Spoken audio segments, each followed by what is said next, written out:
नमस्कार, सानिका किचनमध्ये तुमचं स्वागत आहे। आज आपण कोजागिरी विशेष मसाला दूध कसा बनवायचा ते बघणार आहोत आणि ह्या दुधासाठी लागणारा मसाला आपण घरातच बनवणार आहोत। चला तर मग लगेचच व्हिडिओला सुरुवात करूया। आपण जो दुधासाठी मसाला लागणार आहे तो बनवून घेतोय।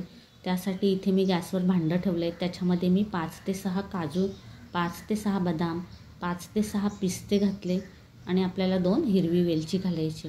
आता मंद आचेवर 3 ते 4 मिनिट ह्यांना हलकसं भाजून घ्यायचं आहे।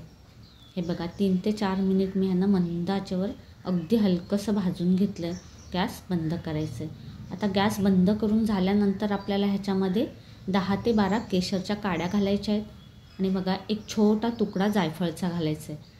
आता हे घातल्यानंतर थोडंसं परतून घेऊया। भांडं आपलं गरमच आहे। हे सगळं थंड झाल्यानंतर मी मिक्सरच्या भांड्यामध्ये काढून घेतलं।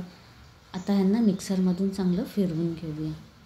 हे बघा इथे आपला दुधाचा मसाला तयार झालेला आहे आणि मसाल्याचा एवढा सुगंध सुटलेला आहे। आता हा मसाला आपण 1 लिटर दुधासाठी वापरणार आहोत। आता गॅसवर एका पसरट भांड्यामध्ये मी 1 लिटर म्हशीचं दूध गरम करायला ठेवलं। आता हे दूध आपल्याला मध्यम आचेवर चांगलं गरम करून घ्यायचं आहे।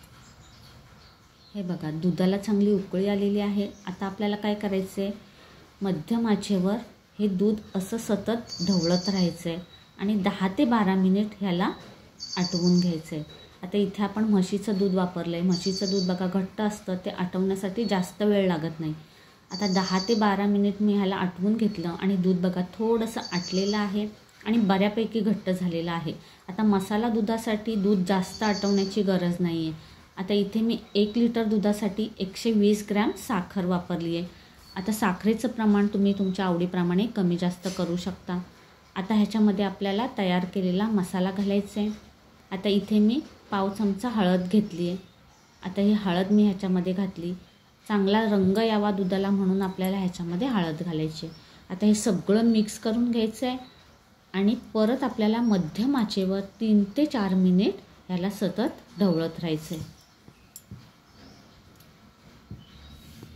हे बघा साखर आणि मसाला घातल्यानंतर आपण ह्याला मध्यम आचेवर 3 ते 4 मिनिट उकळवून घेतलं आणि दुधाला ना रंगसुद्धा मस्त आलेला आहे। आता लाईट जास्त आहे त्याच्यामुळे तुम्हाला हा रंग दिसत नाही आहे, नाहीतर दुधाला मस्त असा पिवळा अडूळ रंग आलेला आहे आणि इथे आपला मस्त असा मसाला दूध तयार झालेला आहे। आता आपल्याला गॅस बंद करायचे। तुम्हाला जर आजचा व्हिडिओ आवडला असेल तर व्हिडिओला लाईक करा, शेअर करा आणि असेच छान छान पदार्थ पाहण्यासाठी सानिका किचनवर जर नवीन असाल तर नक्की सबस्क्राईब करा। भेटूया अशाच एका वेगळ्या व्हिडिओमध्ये। तोपर्यंत धन्यवाद।